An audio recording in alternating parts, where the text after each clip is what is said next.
So, you've probably heard about Abigail Schreier's book, Irreversible Damage. It definitely ignited a firestorm of debate. Today, we're going to break down exactly what it argues.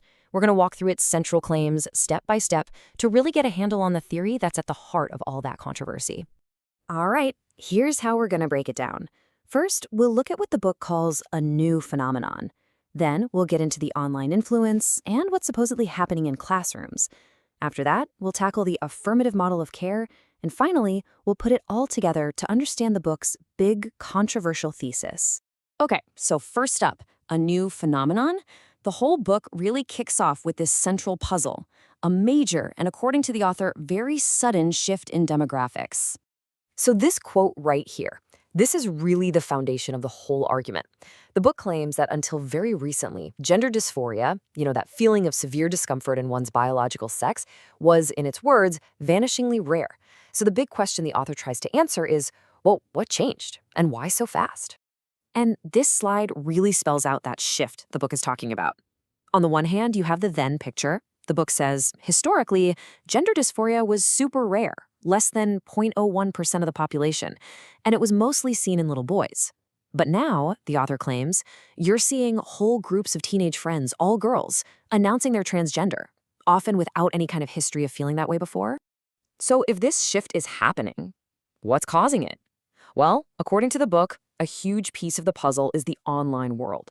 It points the finger at what it calls a social contagion that's basically been supercharged by the internet. And check out this number, 95%. Think about that. By 2018, pretty much every teen had a smartphone. The book argues that this created the perfect storm for this so-called social contagion. This constant connection, it claims, made teenagers incredibly open to online trends, including trends about gender identity. Right, so what about that online world? The book really zooms in on one specific group that it says is at the heart of all this: transgender influencers, especially on platforms like YouTube. The book lays out what it calls the influencer playbook.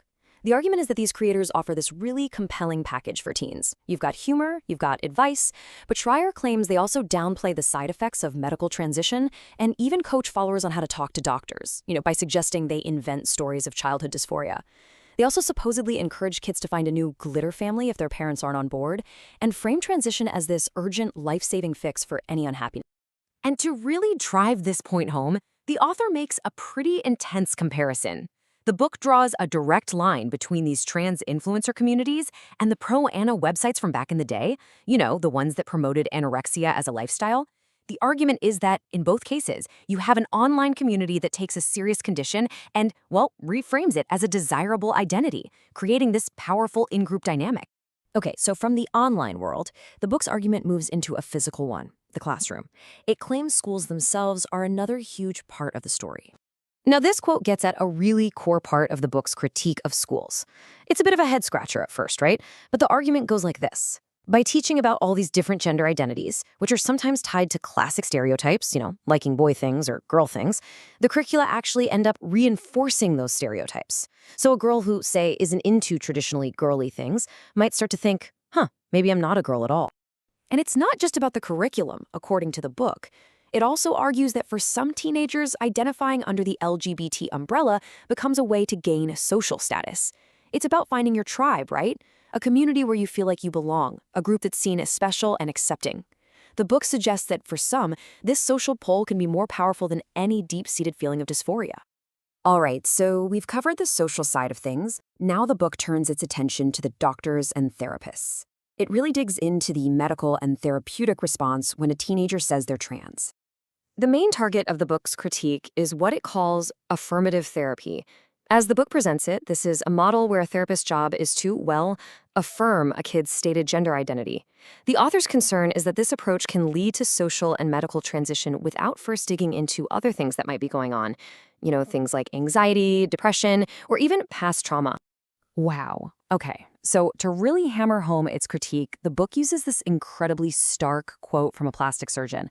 His argument is basically this: performing a double mastectomy or top surgery on an adolescent girl is unlike any other cosmetic procedure. He frames it as the only time in medicine where it's seen as okay to remove a healthy, working part of the body. A pretty powerful statement. And all of this leads us to the book's final and, let's be honest, most controversial point. This is where all those pieces we've been talking about, the demographic shift, the internet, the schools, the doctors, all come together. So here it is, the core thesis of Irreversible Damage.